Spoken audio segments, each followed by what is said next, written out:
क्या आपको पता है दुनिया में जितने भी पार्टिकल्स हैं, जितनी भी वस्तुएं हैं, वो सभी छोटे छोटे कणों से मिलकर बनी हैं।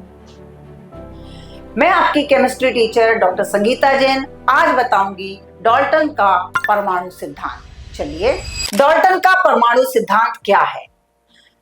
जॉन डाल्टन द्वारा 1808 में प्रस्तुत डाल्टन का परमाणु सिद्धांत रसायन विज्ञान में एक आधारभूत कंसेप्ट है, अवधारणा है, जो परमाणु स्तर पर पदार्थ के व्यवहार की व्याख्या करता है। इसमें यह प्रस्ताव किया गया कि सभी पदार्थ छोटे अविभाज्य कणों से बने होते हैं। तो सबसे पहले यही जाना जाता था कि परमाणु जो है वो अविभाज्य कणों से बना है। अविभाज्य मतलब इनडिविजिबल, जिनको और छोटे कणों में तोड़ा नहीं जा सकता, इनडिविजिबल, और उन्हें ही परमाणु कहा जाता है। तथा एक ही तत्व के परमाणु एक समान होते हैं, जबकि विभिन्न तत्वों के परमाणु द्रव्यमान और गुणों में भिन्न होते हैं। तो यह आपका डाल्टन का परमाणु सिद्धांत कहलाता है। इसके जो प्रमुख सिद्धांत हैं उनका विवरण आप देख सकते हैं। सभी पदार्थ छोटे अविभाज्य कणों से बने होते हैं, जिन्हें हम परमाणु या एटम कहते हैं। ठीक है, एटम। पहला पोस्टुलेट यह हो गया। दूसरा है, परमाणुओं को सभी पदार्थों का मूल निर्माण खंड माना जाता है। यानी सभी पदार्थ जो हैं वो किससे बने हैं? परमाणुओं से बने हैं। किसी दिए गए तत्व के परमाणु द्रव्यमान, आकार और गुणों में समान होते हैं। ये तीसरा पोस्टुलेट है। इसका अर्थ यह है कि किसी विशेष तत्व के सभी परमाणु समान होते हैं। जैसे हम हाइड्रोजन ले लिया, ऑक्सीजन ले लिया, तो उसके जितने भी परमाणु हैं वो सभी कैसे होंगे? समान होंगे। तथा वे अन्य तत्वों के परमाणुओं से भिन्न होते हैं। जैसे हमने ऑक्सीजन लिया है और एक हाइड्रोजन लिया है, तो हाइड्रोजन के परमाणु सभी एक जैसे होंगे, ऑक्सीजन के सारे परमाणु एक जैसे होंगे, पर वो एक दूसरे से भिन्न होंगे।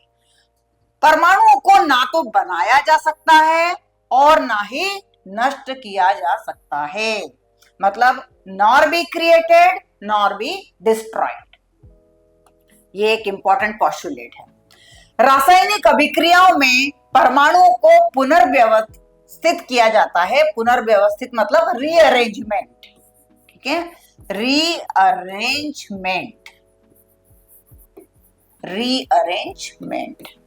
संयोजित किया जाता है मतलब कंबाइन किया जाता है, या पृथक किया जाता है मतलब सेपरेट किया जाता है।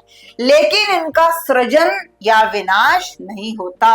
मतलब वही कि इनको क्रिएट नहीं कर सकते हैं और ना ही डिस्ट्रॉय कर सकते हैं। हाँ, रीअरेंजमेंट रिएक्शंस होती हैं, कॉम्बिनेशन होता है, और सेपरेशन भी होता है, सिंथेसिस भी होता है। तो ये डिफरेंट टाइप की रिएक्शंस तो होती हैं रासायनिक अभिक्रियाओं में, पर उनको ना तो सृजन किया जा सकता है और ना ही विनाश किया जा सकता है। फिर नेक्स्ट पॉइंट, विभिन्न तत्वों के परमाणु सरल पूर्ण संख्या अनुपात में संयोजित होकर यौगिक बनाते हैं, यानी कंपाउंड बनाते हैं। तो आपस में जो तत्व हैं वो एक डेफिनेट कॉम्बिनेशन में मिलके और कंपाउंड बनाते हैं। जैसे हम पहले भी एग्जांपल देख चुके हैं कि एक सिंपल एग्जांपल हम पानी का लेते हैं, वाटर का। तो वाटर का फॉर्मूला है, मॉलिक्यूलर फॉर्मूला H2O। ठीक है ना, जबकि ये क्या है? पानी यौगिक है, कंपाउंड है। किससे बना है? हाइड्रोजन और ऑक्सीजन से। तो हाइड्रोजन के परमाणु ऑक्सीजन के परमाणु से मिलके क्या बना रहे हैं? एक यौगिक बना रहे हैं। तो ये तत्व है जिनमें कि कई परमाणु हैं और ये आपस में मिलके एक यौगिक यानी कंपाउंड बनाते हैं। जैसे हमने यहाँ पर देखा पानी का निर्माण। यह निश्चित अनुपात के नियम की व्याख्या करता है तथा बताता है कि यौगिकों की संरचना सदैव क्या होती है? निश्चित होती है। रासायनिक अभिक्रियाओं में परमाणु संयोजित, पृथक या पुनर्व्यवस्थित होते हैं। यह सिद्धांत इस बात पर बल देता है कि परमाणु रासायनिक प्रतिक्रियाओं में मूलभूत भागीदार होते हैं। मतलब परमाणु जो है वो रिएक्शन में पार्टिसिपेट करते हैं। तो ये डाल्टन के परमाणु सिद्धांत के प्रमुख सिद्धांत है। इनको आप पॉइंट वाइज लिखेंगे। 5 मार्क्स का क्वेश्चन भी ये आ सकता है। अब इसका क्या महत्व है? डाल्टन के परमाणु सिद्धांत का क्या महत्व है? डाल्टन के परमाणु सिद्धांत ने द्रव्यमान संरक्षण यानी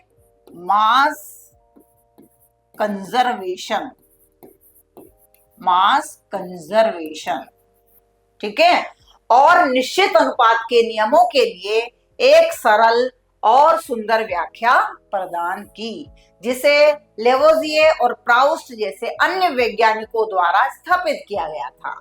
इसने आधुनिक परमाणु सिद्धांत मॉडर्न एटॉमिक थ्योरी के विकास के लिए आधार तैयार किया और वैज्ञानिकों को पदार्थ के व्यवहार को सबसे बुनियादी स्तर पर समझने में मदद की। अब मास कंजर्वेशन का मतलब यही होता है कि मास जो है किसी पदार्थ का नाइदर क्रिएटेड नॉर डिस्ट्रॉयड, ना ही इसका सृजन किया जा सकता है और ना ही इसे नष्ट किया जा सकता है। उसे ही हम कहते हैं law of conservation of mass यानी द्रव्यमान संरक्षण। तो यही डाल्टन के परमाणु सिद्धांत का महत्व है। डाल्टन के परमाणु सिद्धांत की सीमाएं, अब उन्होंने ये जो सिद्धांत दिया था उसकी क्या लिमिटेशंस है, कहां कहां वो फेल हो जाता है ना? तो क्या क्या लिमिटेशंस है? यद्यपि डाल्टन का सिद्धांत अपने समय के लिए तो बहुत क्रांतिकारी था, फिर भी इसकी कुछ सीमाएं थी। क्या सीमा है? तो सबसे पहले क्या लिमिटेशन थी कि परमाणु अविभाज्य नहीं है। ये प्रूव किया गया कि वो विभाज्य है, जबकि डाल्टन ने क्या कहा था कि अविभाज्य है, ठीक है। पर बाद में क्या सिद्ध हुआ कि परमाणु अविभाज्य नहीं है। वो किससे मिलके बना है? प्रोटॉन, इलेक्ट्रॉन और न्यूट्रॉन पार्टिकल से मिलके बना है। तो ये थ्योरी डिस्कार्ड तो नहीं हुई, पर ये प्रूव हो गया कि ये विभाज्य है या अविभाज्य नहीं है। बाद के प्रयोगों से पता चला कि परमाणु वास्तव में इलेक्ट्रॉन, प्रोटॉन, न्यूट्रॉन जैसे उप परमाणु कणों से मिलकर बना होता है। एक ही तत्व के परमाणुओं के द्रव्यमान यानी मास भिन्न भिन्न हो सकते हैं। समस्थानिकों न्यूट्रॉन की भिन्न संख्या वाले एक ही तत्व के परमाणुओं की खोज से यह प्रदर्शित हुआ कि एक ही तत्व के परमाणुओं के द्रव्यमान में थोड़ा अंतर हो सकता है। जैसे आपने देखा होगा समस्थानिक मतलब इसको इंग्लिश में बोलते हैं आइसोटोप।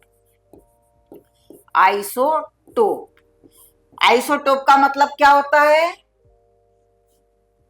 जब, जैसे मैं एक एग्जांपल देती हूं, हाइड्रोजन के 3 आइसोटोप हैं, 1H1, 1H2 और 1H3, ठीक है।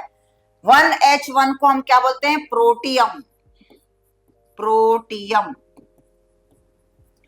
1H2 को ड्यूटेरियम।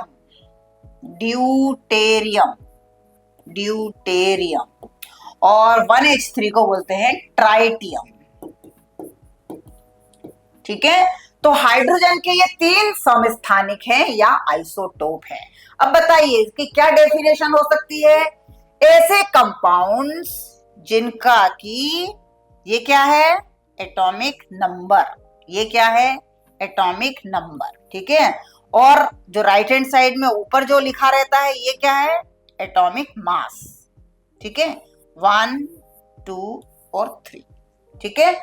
तो यहां पर एटॉमिक नंबर तो सेम है तीनों के, चाहे वो प्रोटियम हो, चाहे ड्यूटेरियम हो, चाहे वो ट्राइटियम हो, but they differ in their atomic masses, ठीक है। तो इसकी डेफिनेशन क्या होगी समस्थानिक की, आइसोटोप की? जब एटॉमिक नंबर सेम हो है ना, पर एटॉमिक मास जो है वो डिफरेंट हो, डिफरेंट, ठीक है। So compounds having the same atomic number but differ in their atomic masses are called isotopes, ठीक है। और ऐसा क्यों होता है? न्यूट्रॉन की संख्या में डिफरेंस के कारण, ठीक है। तो परमाणु को उपविभाजित किया जा सकता है। उप परमाणविक कणों का अस्तित्व दर्शाता है कि परमाणु पदार्थ के अंतिम अविभाज्य कण नहीं है, ठीक है। अब आता है परमाणु द्रव्यमान और आणविक द्रव्यमान, दोनों में क्या डिफरेंस है ना। इसको हम इंग्लिश में बोलेंगे एटॉमिक मास और इसे हम बोलेंगे मॉलिक्यूलर मास, है ना, क्योंकि ये आणविक है। आणविक मतलब मॉलिक्यूलर, मॉलिक्यूलर मास, और ये है आपका एटॉमिक मास, ठीक है। तो कक्षा 11 रसायन विज्ञान में परमाणु द्रव्यमान एक एकल परमाणु के द्रव्यमान को संदर्भित करता है, मतलब एक एटम को बताता है। जबकि अणु बन गया है तो वो क्या कहलाएगा? आणविक द्रव्यमान। एक अणु यानी बंधे हुए परमाणुओं का एक समूह के द्रव्यमान को संदर्भित करता है। दोनों को परमाणु द्रव्यमान इकाइयों यू से व्यक्त किया जाता है। अब इसकी अलग से डेफिनेशन आप देख सकते हैं। किसी एकल परमाणु में सिंगल एटम का द्रव्यमान उसके नाभिक में उपस्थित क्या है? प्रोटॉन और न्यूट्रॉन की संख्या, यानी P+N, ठीक है। चूंकि इलेक्ट्रॉनों का द्रव्यमान नगण्य होता है, इसलिए उन्हें परमाणु द्रव्यमान गणना में शामिल नहीं किया जाता। अब एक एग्जांपल से हम समझाते हैं। सबसे छोटा एटम है आपका हाइड्रोजन, ठीक है। एटॉमिक नंबर है उसका 1, ठीक है। और सपोज यहां पे उसका मास है 2, ठीक है। अब बताइए इसमें प्रोटॉन की संख्या कितनी होगी? ये हम पहले भी पढ़ चुके हैं। तो एटॉमिक नंबर जो होता है वो क्या बताता है? नंबर ऑफ प्रोटॉन्स, ठीक है। तो 1, क्लियर। इलेक्ट्रॉन की संख्या कितनी होगी? तो एक न्यूट्रल एटम में प्रोटॉन और इलेक्ट्रॉन क्या होते हैं? हमेशा बराबर होते हैं, तो इलेक्ट्रॉन की संख्या भी 1। अब बताइए न्यूट्रॉन की संख्या कितनी होगी? तो न्यूट्रॉन की संख्या निकालने के लिए हम क्या करते हैं? उसके मास में से प्रोटॉन्स को माइनस कर देते हैं, तो ये भी क्या आएगा? 1, ठीक है। मतलब इस वाले एटम में प्रोटॉन भी 1 है, इलेक्ट्रॉन भी 1 है और न्यूट्रॉन भी 1 है, ठीक है। अब यदि हम P और Pn मतलब इस पर वैल्यू रखें, यहां पर P के यहां पर 1 रख दे और N के जगह पर भी 1 रख दे, तो 1 + 1 मतलब कितना? 2। तो इसका एटॉमिक मास कितना है? 2। समझ में आ गया? तो इस तरीके से हम एटॉमिक मास को समझ सकते हैं। It shows number of proton plus number of neutron, okay. अब आ जाते हैं हम मॉलिक्यूलर मास पे। तो आणविक द्रव्यमान किसी अणु में उपस्थित सभी परमाणुओं के परमाणु द्रव्यमानों का योग होता है। जैसे कि जल के आणविक द्रव्यमान। अब जल क्या है? एक अणु है, ठीक है। किन से मिलके बना है? 2 हाइड्रोजन परमाणु है उसमें और 1 ऑक्सीजन का परमाणु है, ठीक है। 2 हाइड्रोजन का अब यहाँ पर हाइड्रोजन का जो परमाणु द्रव्यमान है वो हम यहाँ रख देंगे और ऑक्सीजन का परमाणु द्रव्यमान है वो भी रख देंगे। दोनों को जब प्लस करेंगे तो वो हो जाएगा आपका आणविक द्रव्यमान या मॉलिक्यूलर मास। इसको हम यू में प्रदर्शित करते हैं। परमाणु द्रव्यमान इकाई को कार्बन 12 परमाणु के द्रव्यमान के 1/12 के रूप में भी परिभाषित किया गया है। इसका उपयोग परमाणु और आणविक द्रव्यमान दोनों को व्यक्त करने के लिए किया जाता है। और भी उदाहरण दे सकते हैं, जैसे वाटर का एग्जांपल लिया है, तो आणविक द्रव्यमान कैसे निकाला जाता है आप देख सकते हैं। 2 × 1.01 AMU एटॉमिक मास यूनिट, और 16 जो है वो ऑक्सीजन का है, तो 16 एटॉमिक मास यूनिट, तो ये आपका आ गया वाटर का molecular mass 18.02 AMU, atomic mass unit. ठीक है, इसी तरीके से कार्बन डाइऑक्साइड का निकाल सकते हैं। तो यहाँ पर कार्बन का एक एटम है, ऑक्सीजन की 2 एटम है, तो इस तरीके से यहाँ पर कार्बन का परमाणु द्रव्यमान प्लस 2 इंटू ऑक्सीजन का परमाणु द्रव्यमान, यहाँ पर वैल्यू पुट करेंगे तो कार्बन का परमाणु द्रव्यमान आया 12.01 atomic mass unit, plus oxygen के 2 एटम हैं तो 2 इंटू 16। ठीक है, तो ये टोटल आ गया कार्बन डाइऑक्साइड का 44.01 एटॉमिक मास यूनिट। अब यहाँ पर देखिए सोडियम अकेला लिया है, तो सोडियम क्या है, ये केवल परमाणु है। ठीक है ना, मतलब एटम। तो यहां हम क्या लेंगे, एटॉमिक मास, जो कि कितना है 22.99। आपने यदि पीरियोडिक टेबल देखी होगी तो पीरियोडिक टेबल में ये वैल्यूज लिखी हुई होती है। ठीक है, तो इस तरीके से हम आणविक द्रव्यमान और परमाणविक द्रव्यमान, एटॉमिक मास और मॉलिक्यूलर मास में डिफरेंशिएट कर सकते हैं। तो केमिस्ट्री में परमाणु से मिलके अणु बनते हैं और इस तरीके से हर यौगिक में यानी कंपाउंड में हर एटम की गिनती होती है। तो आज आपने यही समझा। इस टॉपिक को डिटेल में समझने के लिए फ्यूकी एजुकेशन ऐप को डाउनलोड कीजिए और फ्यूकी एजुकेशन चैनल को लाइक, शेयर और सब्सक्राइब कीजिए।